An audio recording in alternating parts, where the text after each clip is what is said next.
ජෙස්පේටයි ආදර දුවේ පුතේ අද දිනේදී දහමට මගක් යන අපගේ අධ්‍යාපනික වැඩසටහන යටතේ අපොස උසස් පෙළ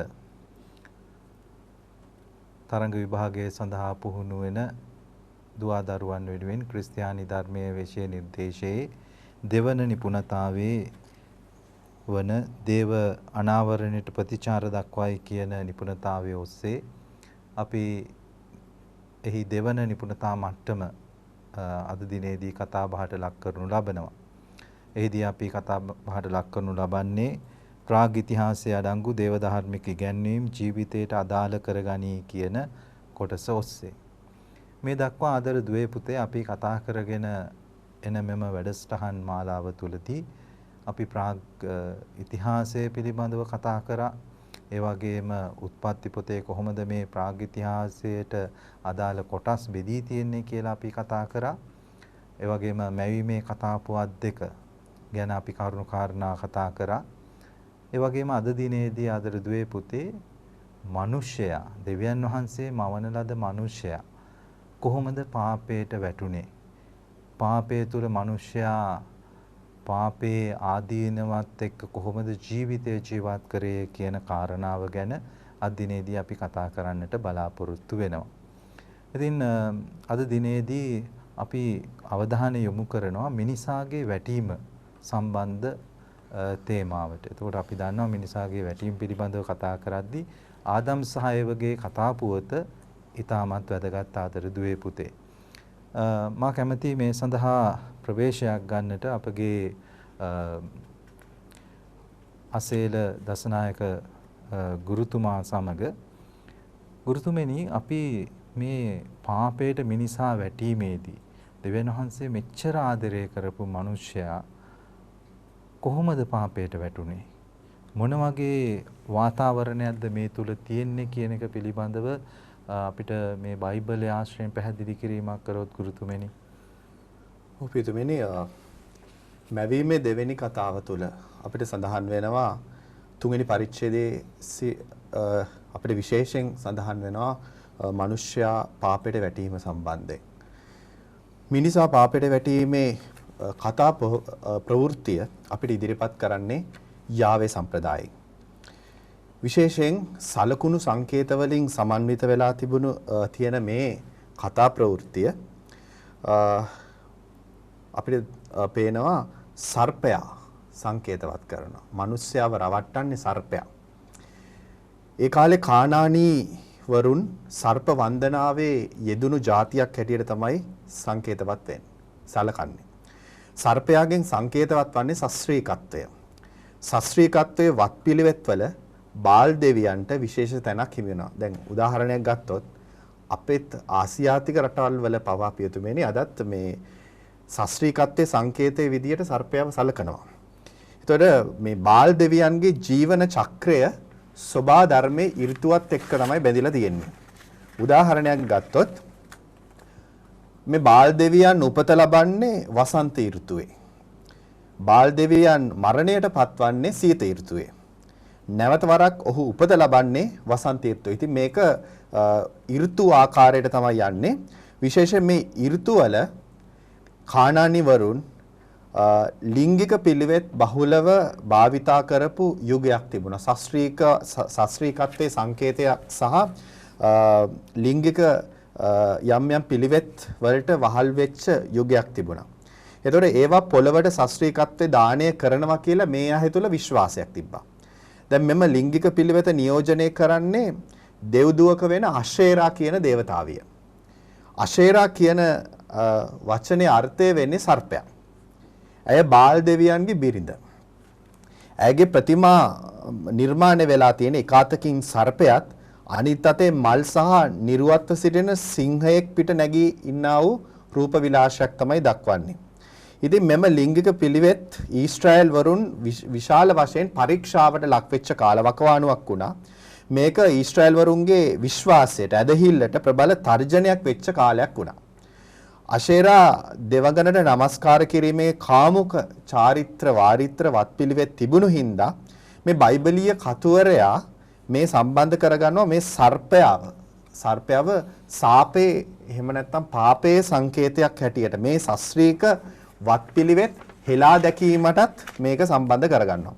ඒ වගේම ඒ කාලේ මිනිස්සු දැන් අපේ රට වගේ නෙමේ දේශ සීමා වලින් වට වෙලා තිබුණු භූමි භාගයක් හින්දා මේ ඊශ්‍රායල් ජනතාවට නොඑක් සංස්කෘතීන් වලට ලක් වෙන්නට තිබිච්ච කාලවකවානුවක් වුණා. එතකොට මේ අශේරා දේවතාවියට දක්වන ලද වන්දනාමාන, පිවිසුම් ජීවිතය, ඒකදේව වන්දනාවට සහ පෞල් ජීවිතයට විශාල වශයෙන් දුර්පරීක්ෂාවන් වලට ලක් වෙච්ච කාලවකවානුවක් වුණා. ඒ නිසාම මිනිස් සමාජයේ මුල්ම ඒකකය වෙන පවුලේ තියෙන ශුද්ධවන්තභාවය අඛණ්ඩත්වයේ බිඳී යන්නා වූ තත්යකට පත්වෙච්ච නිසාමත් යක්ෂයාගේ කුහුට උපායන්ට රැවටුණු මිනිස්යාව දෙවියන් වහන්සේ සහ උන්වහන්සේගේ නියමයන් වලට පිටුපා යක්ෂ ස්වරූපයක් ආරූඪ කිරීමත් මෙතනදී ඉස්මතු වෙනවා. එතකොට මේ කානානි වරුන්ගේ යම් තිබුණා වූ පිළිවෙත් වන්දනාවට ලක් වෙලා තිබුණු සර්ප වන්දනාව වගේ දේවල් ප්‍රතික්ෂේප කිරීමට මේ කතා ප්‍රවෘත්තිය යොදා ගත්ත කියලා අපිට සංකේතවත් වෙන්න පුළුවන්. එතකොට දැන් මෙතනදී තව දෙයක් පෙන්වා දෙනවා. සර්පයා කියලා කියන්නේ රුචියේ සංකේතය, ආසාවේ සංකේතය, වහල් වීමේ සංකේතයක් ඇටියට. යථාර්ථයක් තේරුම් ගන්නට බැරිව රුචියේ ප්‍රධාන ලක්ෂණයක් හැටියට සර්පයාව සම්බන්ධ කරන්නේ ස්ත්‍රියත් එක්ක තමයි මුලින්ම. සර්පයා කියාපාන්නේ මොකද්ද? අර තහනම් ගහේ ගෙඩි කෑම තුලින් ඒ සැබෑ නොවේ, ඔබ මැරෙන්නේ නැත. ඔබ ඒ ගසේ ගෙඩි කන දවසේදී ඔබේ ඇස් පැහැදී ඔබ දෙවියන් වහන්සේ හා සමාන වී ඔබත් හොඳ නරක අවබෝධ කරගන්න බව දෙවියන් වහන්සේ දන්නාසේ නිසා එසේ වදාළසේ. එතකොට දැන් දෙවියන් වහන්සේ පිළිබඳව මිනිස්යාට ස්ත්‍රියට යම්කිසි වැරදි චිත්‍රයක් මෙතනදී මවන්න උත්සාහ කරනවා. පාපේ සංකේතයක් විදිහට. ඒතර රුචිකත්වයක්. එතකොට ගුරුතුමනි දැන් මෙතනදී මේ රුචිකත්වය කියන දෙය මේ ආදම් සහ ඒව ඉන්නව මේ සුදිති උද්‍යානයට අරගෙන ඉන්නේ සර්පයා.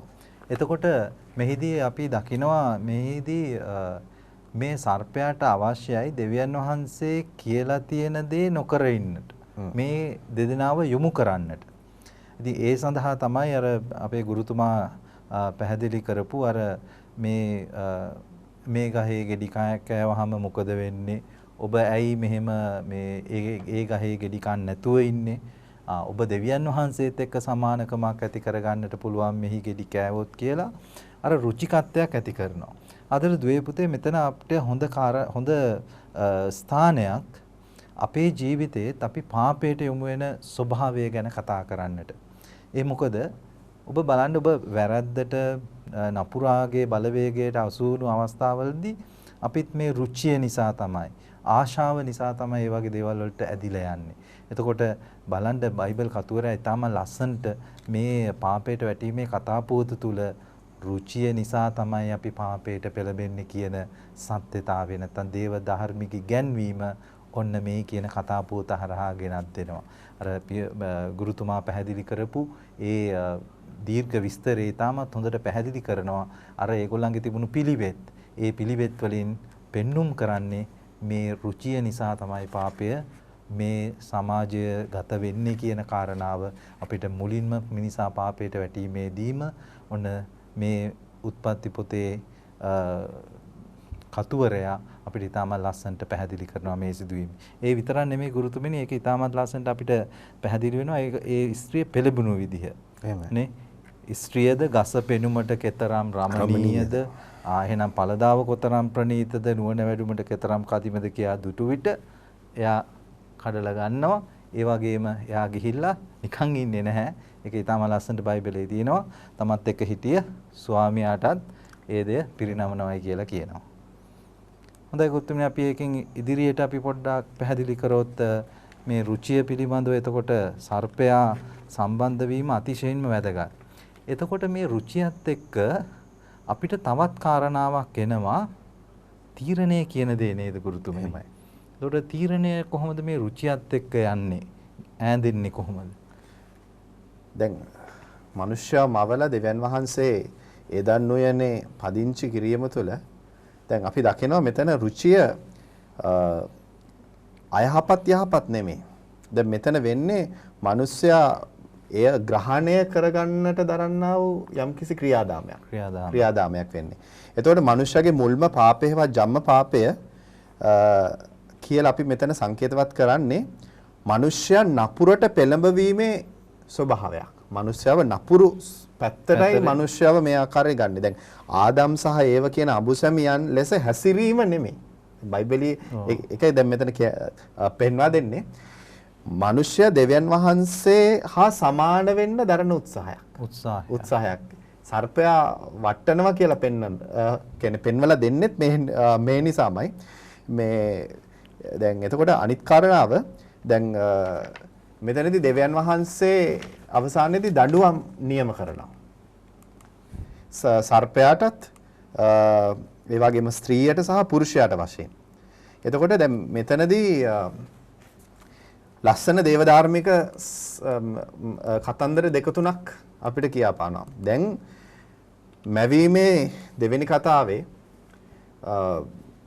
ස්ත්‍රියව මවලා මිනිස්සයා ඉදිරියට ගෙනාපුවම ඔහුගේ ඉලෑටෙන් ස්ත්‍රියව මවලා ගෙනාපුවම මිනිස්සයාගේ ප්‍රතිචාරය වන්නේ මාගේ මාංශයෙන්ගත් මාංශය මාගේ ඇටයෙන්ගත් ඇටය කියලා.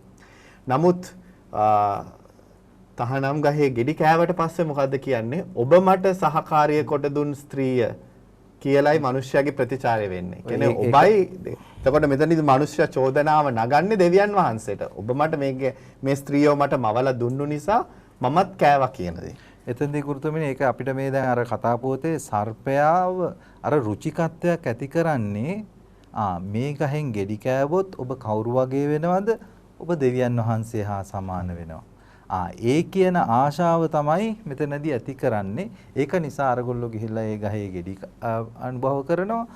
ඒ හරහා දැන් ඔන්න වැරද්ද දැන් ඔන්න ආයි අනිත් කෙනාට දාන්නට යොමු වෙන වාතාවරණයකුත් අපි දකිනවා. එතකොට අර මේ මගේ ශරීරයේ කොටසකින් ගත්ත නුඹ දැන් මාත් එක්ක එකට ජීවත් වෙනවායි කියලා කතා කරපු ආදම්ම අනිත් පැත්තට ඒක පෙරලනවා. ඔබ වහන්සේ තමයි මට දුන්නේ මෙයාව. මෙයා දුන්නු හින්දා තමයි මම කෑවේ කියන තැනට එනවා. එහෙමයි. ඒක අපි එදා ඉඳන් දකින මේ මානවත්වයේ ලක්ෂණයක්. අපි මොකක් හරි වරද්දක් කළාම එකවරම අපි පිළිගන්න අපි සූදානම් වෙන්නේ නැහැ. ඉතින් සමහරක් වෙලාවට මේ ආදීන වාවයක් වෙන්නටත් ඇති. ඔව්. ඒතකොට මේ ගුරුතුමනි දැන් මෙතන ඊටම ලස්සනට ඔන්න බාණ්ඩ ආදර දුවේ පුතේ මේ බයිබල් කතුවරයාගේ තියෙන ලස්සන. බයිබල් කතුවරයා ඔන්න දැන් අපි මොකද්ද කරන්නේ වැරද්දක් වුණු ගාම අපිත් වෙන කෙනෙකුට දානවා යා හින්දා තමයි මේක මෙහෙම වුනේ මන් නෙමෙයි වැරද්ද කියලා. එහෙනම් මොකද්ද කරන්නේ අපි කරන දේ දැන් ඔන්න බයිබලයේ මුල් කතා පුවත්වල සඳහන් වෙනවා. එහෙනම් මේ කියන අදාළ මේ කතා පුවත් මුළු මානව සංහතියටම අයිති. එහෙනම් දේවධාර්මික සංකල්පයක් අපිට මෙතනින් ගත්ත හැකි. පාපය සඳහා වගකිව යුත්තේ කවුද? අපි තමයි පෞද්ගලිකව වග කියන්නට ඕනේ. ඉතින් ඒ කියන ඒ ලස්සන දේවධාර්මික සත්‍යතාවය ඔන්න ආදර දුවේ පුතේ මේ කතා පුතෙන් අපිට ලබා ගන්නට පුළුවන්. එතකොට ගුරුතුමනි අපි මේ දෙවියන් වහන්සේ මේ වුණු සිදුවීම වැරදි අඩුපාඩුකම් සිදු වුණාට පස්සේ මේ යුවලගෙන් ඒගොල්ලන්ට කොහොමද මේ දඬුවම් ලබා දීම පිළිබඳව අපි පෙළ ගැස්වීමක් කරොත්? එහෙමයි. දඬුවම් සම්බන්ධව අපිට කොටස් තුනකින් අපි දකිනවා. පළමුව සර්පයාට උන්වහන්සේ දඬුවම් කරනවා. දෙවනුව ස්ත්‍රියට උන්වහන්සේ දඬුවම් කරනවා. තෙවනුව මිනිස්සාට දඬුවම් කරනවා. ඒතකොට සර්පයාට දෙන දඬුවම හැටියට අපි දකින්නේ බඩගෑම සහ දූවිලි කෑම. ඒකෙන් සංකේතවත් කරන්නේ සියලු දේම අහිමි වෙලා අයහපත් බවට පත් වෙලා සියල්ලෙන් අසරණ වීමක් අපි දකිනවා. ඒ වගේම සර්පයා සහ ස්ත්‍රී අතරත් ඔවුන්ගේ වංශය අතරත් බද්ධ වෛරයක් තැබුවා කියලා සඳහන් වෙනවා. කියනවා තා සහ ස්ත්‍රී අතරද තගේ වංශය සහ ඇගේ වංශය අතරද. ඇගේ වංශය කියලා මෙතන සංකේතවත් කරන්නේ දුවේ පුතේ මානව වංශය, මිනිස් වංශය. එතකොට ස්ත්‍රිය ලබන්නා වූ දඩුවම ත්‍රිවිධාකාරයි. පළමුව වන්නේ ඇගේ ගැබ් ගැනීමේ වේදනාව බොහෝසේ වැඩිවීම, ඒ වගේම විලිරුදා ඇතිව දරුවන් ප්‍රසූත කිරීම, ස්ත්‍රිය පුරුෂයා කෙරෙහි දැඩි ආශාව ඇතිව සිටියද ඔහු ඇය පාලනය කිරීම. දැන් මෙතනදී තුන්වෙනි කාරණාව ගැන අපි සැලකිලිමත් වෙන්නට ඕනේ. දැන් බයිබලයේ ලේඛනගත වෙන්නේ මැද පෙරදිග සමාජයේ. මැද පෙරදිග සමාජය තුළ පුරුෂාධිපත්‍යයට ඉතා සුවිශාල වශයෙන් ගැබ්වෙච්ච සමාජයක්. තවමත් අපි දකිනවා මැද පෙරදිග සමාජ සංස්කෘතික රාමුව තුළ. ඉතින් ඒ නිසා ස්ත්‍රිය පුරුෂයා කෙරෙහි දැඩි ආශාව ඇතිව සිටියද ඔහු ඇය පාලනය කිරීමක් සම්බන්ධව මෙතනදී පෙන්වා දෙනවා. පුරුෂයා ලබන දඬුවම් ලෙස දකින්නේ දෙආකාර දඬුවම්. ඒ තමයි දිවි ඇති තාක් වෙහෙස මහන්සි වී ආහාර ලබාගත යුතු වීම. දැන් මිනිස්සයාට නිදහස් කැමැත්තක් තියෙනවා. දැන් අර ඉස්සර වගේ එදන් උයනෙන් යැපෙන්න නෙමෙයි. මිනිස්සයාම මිනිස්සයාට අවශ්‍ය දේවල් සපයා ගන්නට ඕනේ. ඒ වගේම මිනිස්සයා මරණයට පත් වෙනවා කියලා සඳහන් වෙනවා. ඒතකොට මිනිසාගේ වැටීම කරන කොටගෙන දෙවියන් වහන්සේ හා මිනිසයා අතරත්, මිනිසයා හා ස්ත්‍රිය අතරත්, මිනිසයා සහ ස්වභාව ධර්මය අතරත් සම්බන්ධතාව බිඳ වැටෙනවා. දෙවියන් වහන්සේ හා මිනිසයා අතර තිබුණු සබැඳියාව අපි දන්නවා පෙන්වා දෙන්නේ ඒදන් උයනෙන් පිටමන් කිරීම තුළ. මිනිසා සහ ස්ත්‍රී අතර තියෙනා වූ සම්බන්ධතාවය බිඳ වැටෙන්නේ මේකේ ඉෂ්හා කියන්නේ ඒ අර පුරුෂාධිපත්‍යයට නතු වෙනවා. අපි දකිනවා නමුත් මැවීමේ පළමු කතාවේ තියෙන්නේ දෙදෙනා එක සමාන අත්දැකීමක් ලබන්නේ තම ස්වරූපයට අනුවමයි ස්ත්‍රියද පුරුෂයාද මවන්නේ. නමුත් මෙතනදී පුරුෂයා ස්ත්‍රියව පාලනය කිරීම සම්බන්ධව පෙන්වා දෙනවා. මිනිසා සහ ස්වභාව ධර්මයේ අතර ආදම් සහ අදමා කියන සම්බන්ධතාවය අපි දකින බිඳ වැටෙන්නේ කොහොමද? මිනිස්යාට එරෙහිව කටු පඳුරු වැවීම තුල, හට ගැනීම තුල. ඒත් දෙවියන් වහන්සේගේ අනපනත් කඩ කෙරුවත් දෙවියන් වහන්සේ මිනිස්යාව අතාරින්නේ නැහැ. මෙතනදී අපි දකිනවා තහනම් ගහේ ගෙඩි කෑවට පස්සේ මිනිස්යාට තේරෙනවා Taman නග්නයි කියලා. ඒතකොට මිනිස්යා මේ දෙවියන් වහන්සේගෙන් ඈත් වෙන්න Taman කරපු පාපය ගැන මේ ලක්වීමට අපි බයිබලීය කතුවරයා පෙන්වා දෙන්නේ අත්තික්කා කොළ වලින් ඇඳුම් සාදාගත්තා කියලා. අත්තික්කා කොළ වලින් ඇඳුම් සාදා ගැනීම තුළ ඒ කියන්නේ දෙවියන් වහන්සේට විරුද්ධව පාපයක් කළත් මිනිස්සයා දරනවා මේ නිෂ්පල ක්‍රියාවක්, නිෂ්පල භාවයක්. අත්තික්කා කොළ වලින් සංකේතවත් කරන්නේ මේ දේ. නමුත් අවසානයේදී හම් වස්ත්‍ර වලින් දෙවියන් වහන්සේ මිනිස්යාට සහ ස්ත්‍රියට හැඳවීම තුළ දෙවියන් වහන්සේගේ දිව්‍ය සංරක්ෂණය මිනිස්යා මත තිබෙනවා කියලා පෙන්වා දෙනවා. ඒ වගේම පොරොන්දුවක් වෙනවා අනාගතයේදී ගැලවුම් කාර්යයක් Tamanට එනවා කියලා. ඔහු තගේ හිස පොඩි කරන්නේය, තෝද ඔහුගේ විලුඹ දෂ්ට කරන්නේ කියලා තමයි බයිබලයේ සඳහන් වෙන්නේ. හොඳයි ගුරුතුමනි. එතකොට අපිට මේ කියන කතා පුවතේ ඊටමත් හොඳින් පැහැදිලි වෙනවා මේ පාපය කියන කාරණාව ඇතිවීම සඳහා සම්බන්ධතාවයන් වලින් අපි දුරස් වීම, දෙවියන් වහන්සේගෙන් ඈත්වීම, ඒ වගේම සහෝදරයාගෙන් ඈත්වීම, ඒ වගේම පරිසරයෙන් ඈත්වීම කියන කාරණා නිසා අපි යම්කිසි විදිහක සිත පිළිකුල් සහගත හැඟීමකින් යුතුව අපිට කටයුතු කරන්න සිදු වෙනවායි කියන ඒ දේව ධර්මික සංකල්ප ටික මේ කියන පාපයට වැටීමේ, ආදම් සහයව පාපයට වැටීමේ කතා පුවතෙන් අපිට පැහැදිලි වෙනවා. එතකොට අර ඔබතුමා ඊටමත් පැහැදිලිව කතා කරා අර රුචිකත්වයේ කියන දේ පොඩ්ඩක් ඉස්මතු කරා එතනදී නේද? ඔව්. ඒ කාරණාවේදී ගුරුතුමනි දැන් අපිට පැහැදිලි වෙනවා අර සර්පයා ඒ කාලේ අර නපුරාව සංකේත කරපු සර්පයා ඇවිල්ලා කතා කරද්දී අපිට ඊටමත් පැහැදිලි වෙනවා මේ සර්පයා හදන්නේ රුචිකත්වය හරහා මේ මිනිස්යාව ආදම් සහයව කොතෙන්ට ගෙනියන්නද? දෙවියන් වහන්සේගේ තැනට ගෙනියන්න. දෙවියන් වහන්සේ හා සමාන වෙන්නට. දෙවියන් වහන්සේ හා සමාන වුණොත් එතනදී මේගොල්ලොන්ට තමයි ආධිපත්‍යය ලැබෙන්නේ. මේ දේ හොඳයි, මේ දේ නරකයි කියලා කියන්නේ දෙවියන් වහන්සේ නෙමෙයි මිනිස්යාමයි. අන්න ඒක තමයි මෙතන විශේෂයෙන්ම අකීකරුකම කියන කාරණාව ඉස්මතු වෙන්නේ ඒ හරහා. එතකොට ගුරුතුමනි දැන් අපි මේකෙන් පස්සේ අපිට හම්බ වෙනවා මේ ප්‍රාග් ඓතිහාසික යුගයට ආйти තව කතා පුවතක් විදිහට කායින් හා ආබෙල්ගේ කතා පුවත. ඒකේ අපිට කොහොමද ඉදිරිපත් කරන්නේ මේ සහෝදරයන් දෙදෙනාගේ තුල පාපය ව්‍යාප්ත වීම?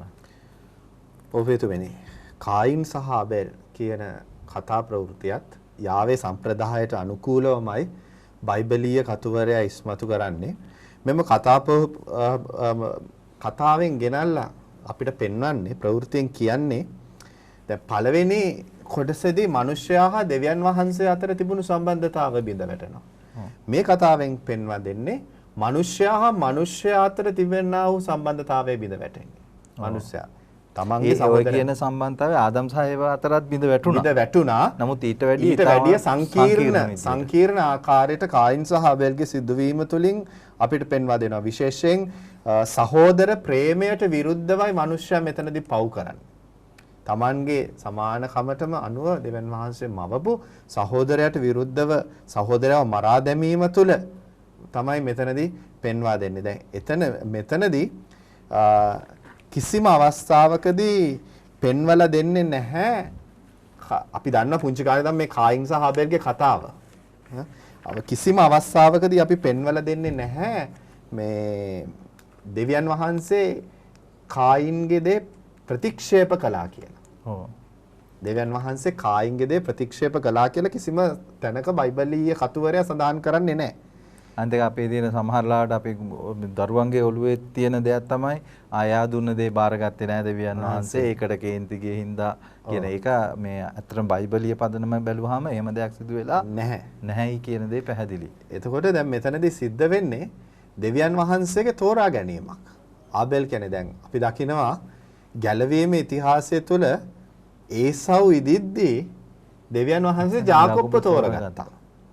ඒ වගේම තමන්ට වැඩිමල් සහෝදරයෝ 10 දෙනෙක් විතර ඉදිද්දී දෙවියන් වහන්සේ ජෝසප්ව තෝරගත්තා. එතකොට දැන් මෙතනදී දෙවියන් වහන්සේ කායින්ව නෙමෙයි ආබෙල්ව තෝරගන්නේ. ආබෙල් කියන එඬේරව තෝරගන්නවා. දැන් මෙතනදී කායින්ගේ පාපේ සහෝදරයව මරා දැමීම.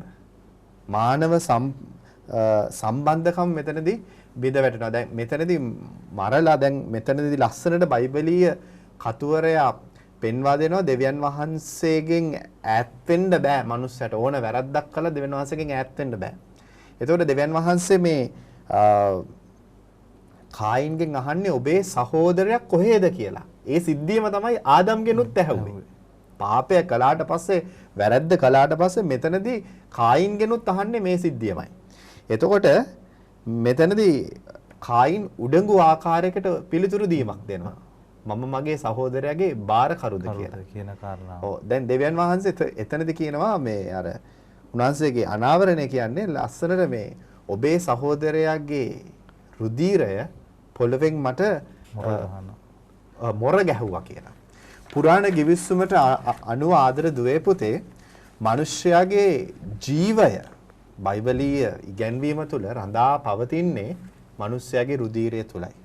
ඒ නිසා තමයි අපි ගත්තොත් නවගිවිසුම තුළ විශේෂයෙන් මුල් කිතුණු සංඝවල පවා ඔය රුධිරය සම්බන්ධව අපිට පැහැදිලි ලෙසම උගන්වනවා. ඒ වගේම අර ගිවිසුම ස්ථීර කරන්නේ නේ. රුධිරය භාවිතයෙන් තමයි ස්ථීර කරන්නේ. ඒක හරි වැදගත්. ජීවයේ රඳා පවතින රුධිරයයි. ඒතකොට රුධිරය ගැනීමේ අයිතිය තියෙන්නේ දෙවියන් වහන්සේට පමණයි කියන දේ තමයි තිබුණේ. ඒ කියන්නේ අපේ ජීවිතය දෙවියන් වහන්සේ දුන්නු තිලිනයක්.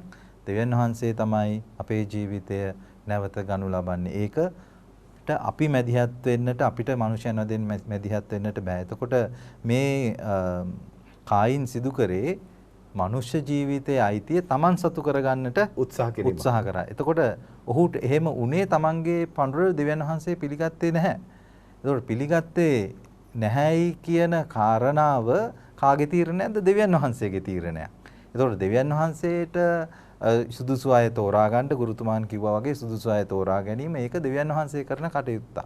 ඒකට අපි ප්‍රතිචාර දක්වලා අපි අර තරහවෙන් කේන්තියෙන් ප්‍රතිචාර දක්වනවට වැඩිය අපි ඒක අපිට ලැබුණු දෙයක් විදිහට බාර ගැනීමට තමයි දෙවියන් වහන්සේ අපිට ආරාධනා කරන්නේ. ඉතින් ඒක ඊටමත් වැදගත් ආදර දුවේ පුතේ. දැන් අපිට මෙතනින් ඊටමත් ලස්සනට පැහැදිලි වෙනවා දෙවියන් වහන්සේ තමයි තෝරා ගැනීම සිදු කරන්නේ.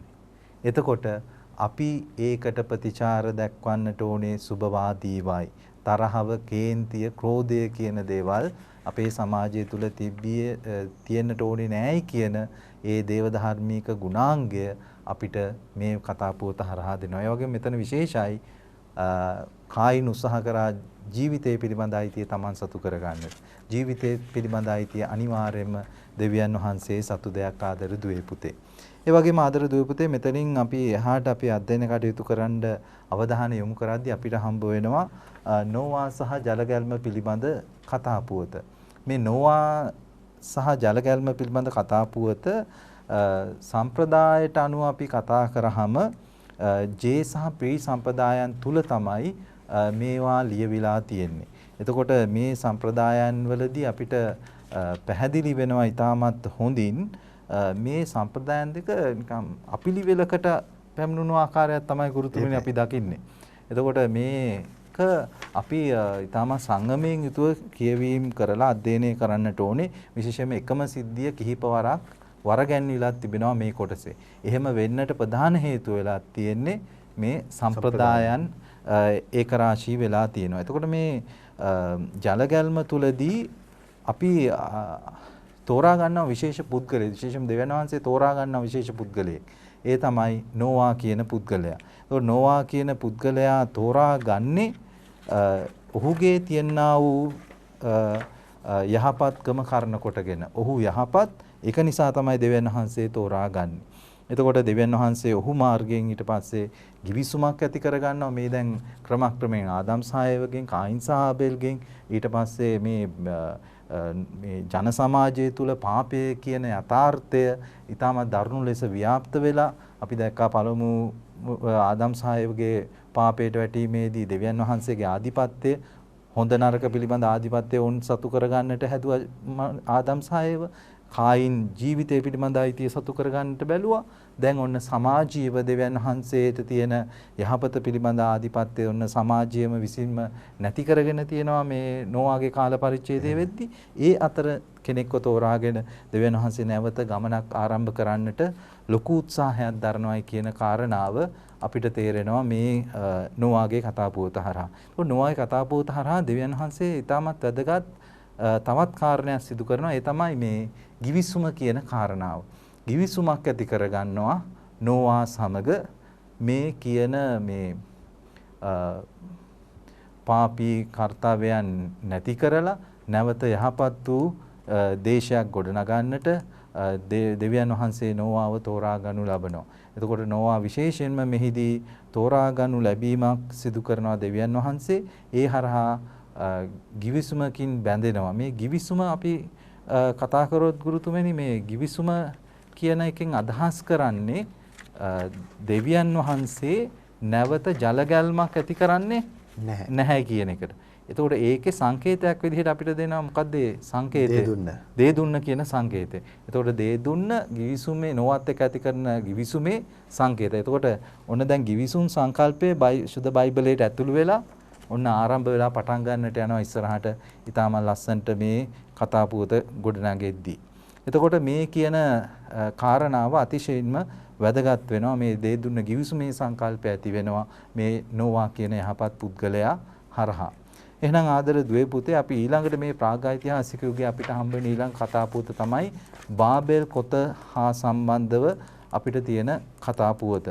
මේ කතා පුවත ගැන ගුරුතුමනි අපි අවධානය යොමු කරද්දී අපිට මොන වගේ කරුණු කාරණාද අපේ උසස් පෙළ ක්‍රිස්තියානි ධර්මයේ හදාරන දරුවන් මූලික වශයෙන් අවධානය යොමු කළ යුත්තේ?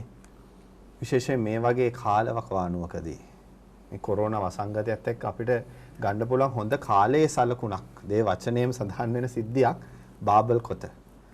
දෙවියන් වහන්සේ හා සමාන වෙන්න දෙවියන් වහන්සේ ළඟට යන්න මේ උත්සාහයක් ගන්නවා මිනිස්සයා. නේ? අද සමාජය තුලත් ආදර දුවේ පුතේ ওই වගේ සිදුවීම් ගොඩාක් තියෙනවා.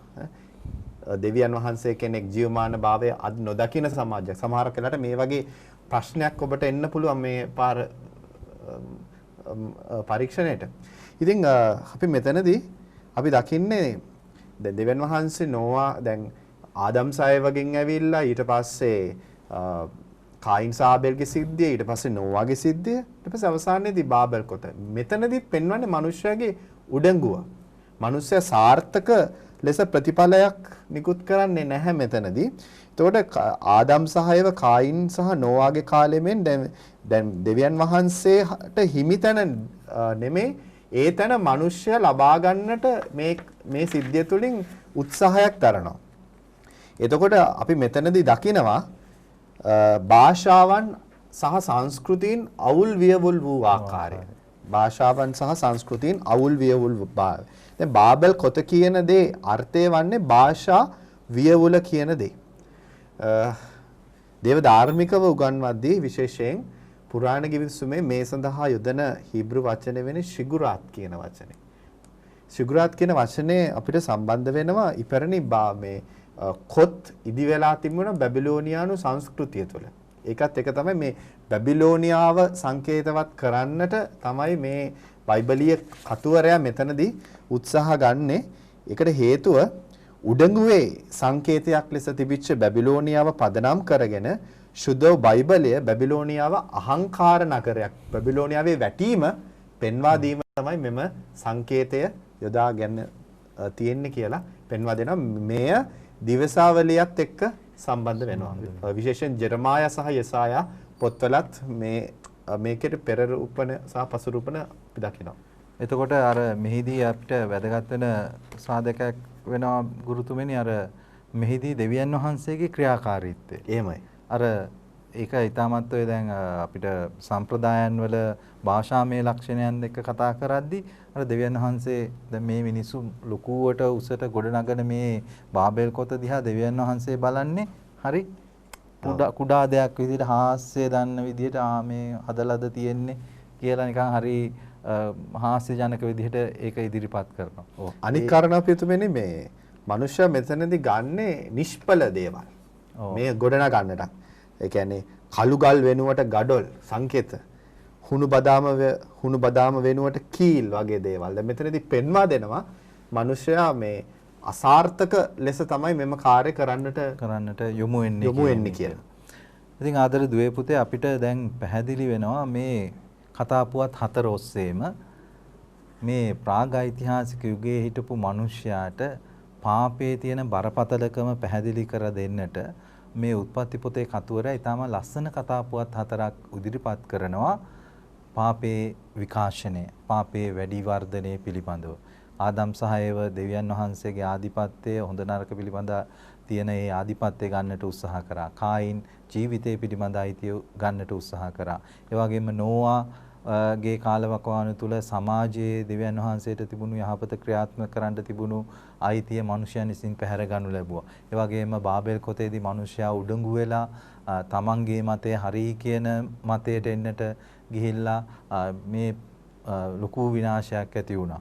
එතකොට මේකෙදී අපිට පැහැදිලි වෙනවා පාපය ක්‍රමක්‍රමයෙන් විකාශනය වීම මේ කතා පුතේ. එතකොට ඒක හරහා අපිට ලැබෙනවා මේ කියන දේවධාර්මික සත්‍යතාවය. ඒ කියන්නේ පාපය දෙවියන් වහන්සේට විරුද්ධව කරන දෙයක්. ඒක නිසා අපි මේ පාපයෙන් වැළකිය යුතුයි කියන දේවධාර්මික ඉගැන්වීම මේ කතා පුවත් 4ේදීම අපිට ඉස්මතු කරන්නට පුළුවන් ආදර දුවේ පුතේ. එහෙනම් මේ කොටසේදී ඔබ අවධානය යොමු කරන්න ආදර දුවේ පුතේ. මොන ස්ථානයේද මම අවධානය යොමු කරන්නේ? ඒ හරහා මගේ ජීවිතයට ගන්න පුළුවන් ඉගැන්වීම කෙරෙහි ඔබ අවධානය යොමු කරලා ඒ ඉගැන්වීම වෙනම සටහන් කරගන්න උත්සාහ කරන්න. ඒවා ඔබට ප්‍රායෝගිකව ආසන ප්‍රශ්නවලදී පිළිතුරු දෙන්නට ඉතාමත් වැදගත් වේවි. එහෙනම් ආදර දුවේ පුතේ අපි අද දිනේ වැඩසටහන මෙතනින් නිමා කරන්නට බලාපොරොත්තු වෙනවා. ඔබ සියලු දෙනාටම ජේසු පිහිටයි.